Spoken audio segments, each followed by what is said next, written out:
This is the most disturbing thing I have seen on my car this far. One of the turbos out, and if you can see how dark and how much soot is on it.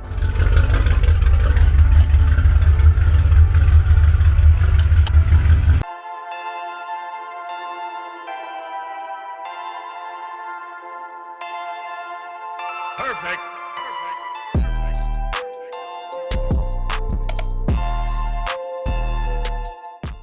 Welcome to the Auto Lust YouTube channel. If you're new here, welcome. If you're already an Auto Lust family member, thank you. And what's swinging, gang? As you can see, we're back on Sasha.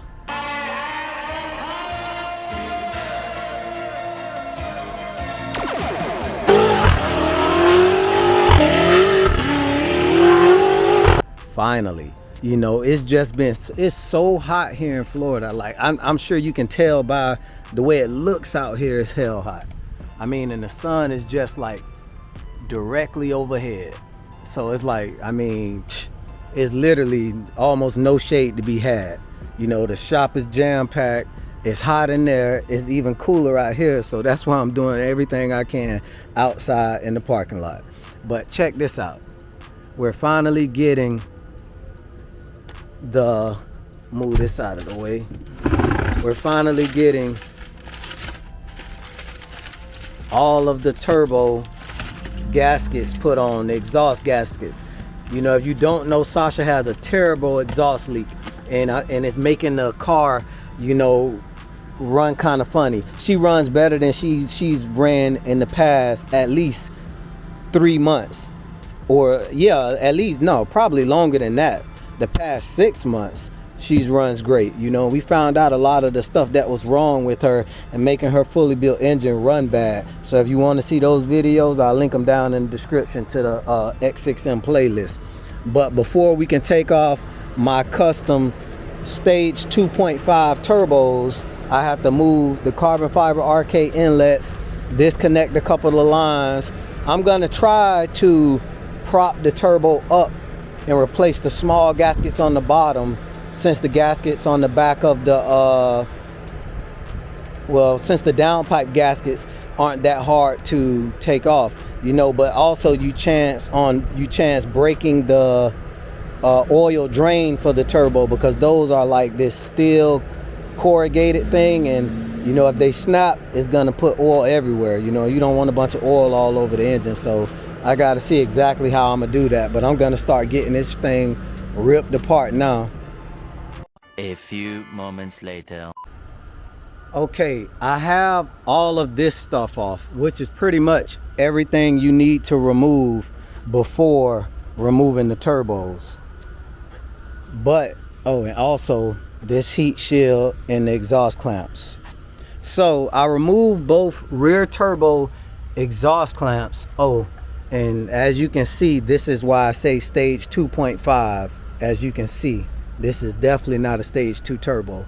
But yeah, this is the most disturbing thing I have seen on my car this far. And get ready for it, because this is finna shock you, and it's so bad. This isn't good, this is bad, and it's finna shock you. So I hope you guys can see it.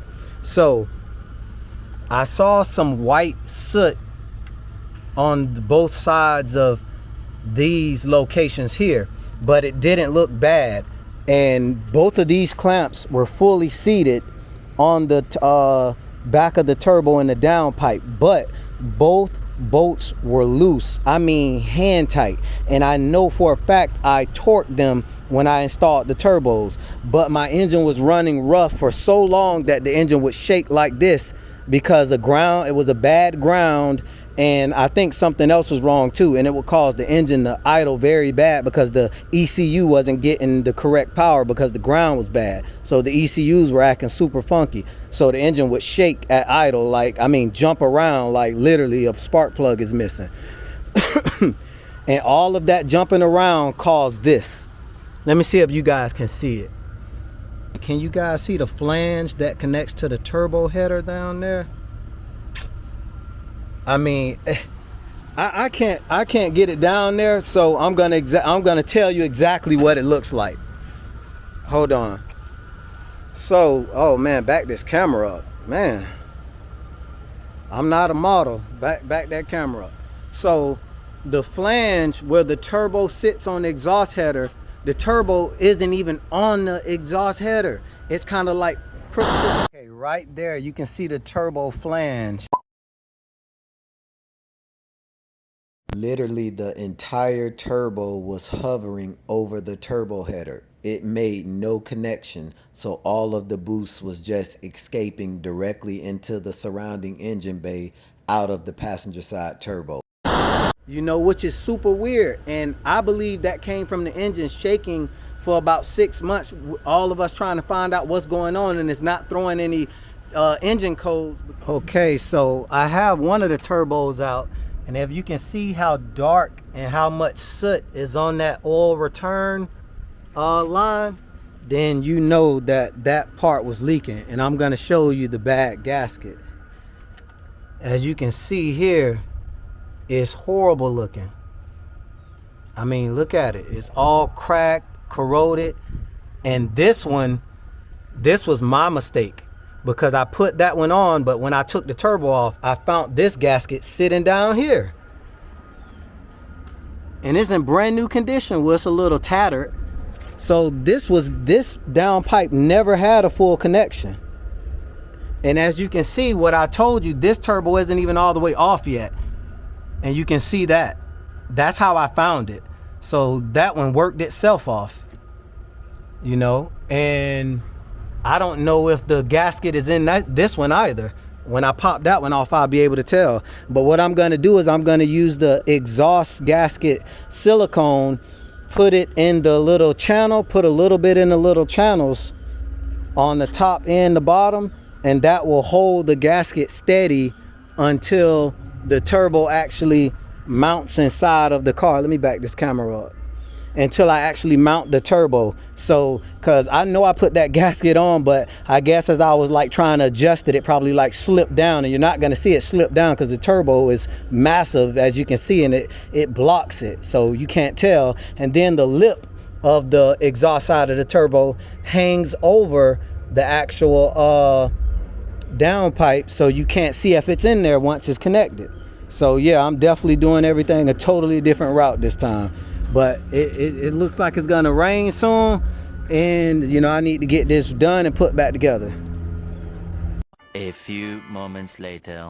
All right, so I have both of the gaskets in, and as you can see, this time I got them held in place by high temperature exhaust RVT, so they're not gonna fall out. Well, that one isn't gonna fall out.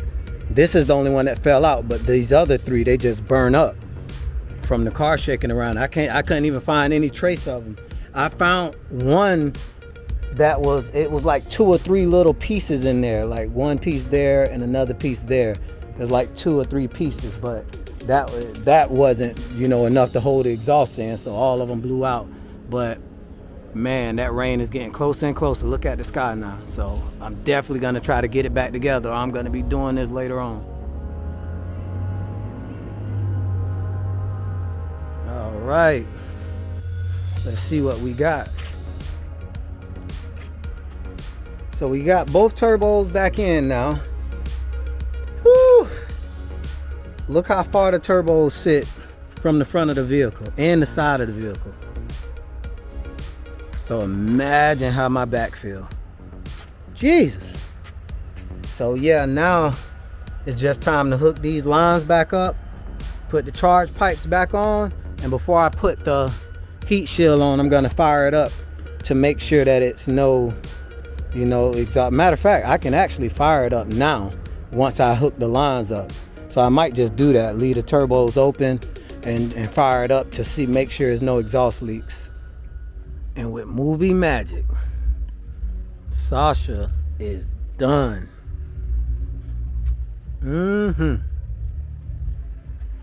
Forgive her engine bay. I know it look a mess. Trust me, everything gonna be black and gold soon. But yeah, man, let me fire her up again. Oh man, she sounds so good compared to what she used to sound like.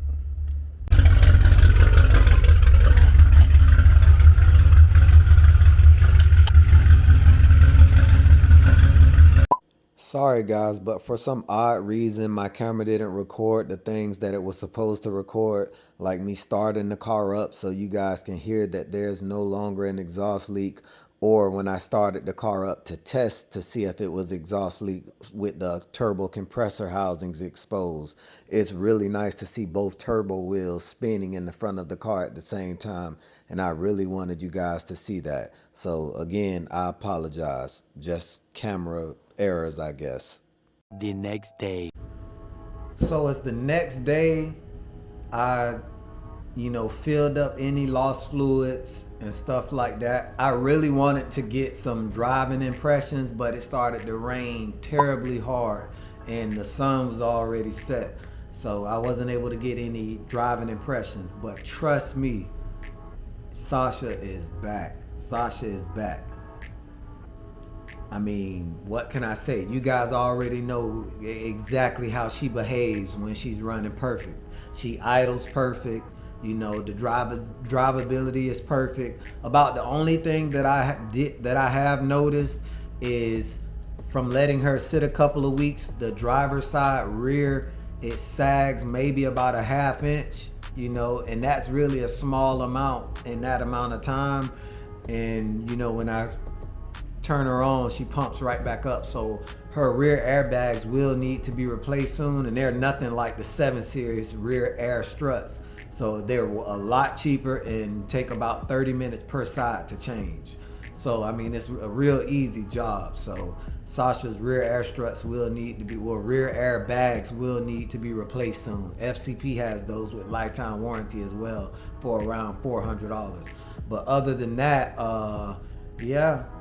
But yeah, moral of this very crazy story is make sure you always check for your grounds and make sure you double check for gaskets and things like that, because when you're in the engine bay, it's not a lot of light in there. Even with a headlamp, you're only illuminating what you're looking at. So just be very, very careful and take things very slow, and you will stop a lot of problems from happening. And just for everybody watching this video right now, check your grounds on your car. Engine ground, transmission ground. If you have grounding straps on your car, which you do, check them. Especially if you never checked them before. Some of you guys with older cars, the nut is probably seized on there, so it's not coming off, but the strap itself may be about to snap. So check your grounds, man. Like, share, and subscribe, and Autolist out.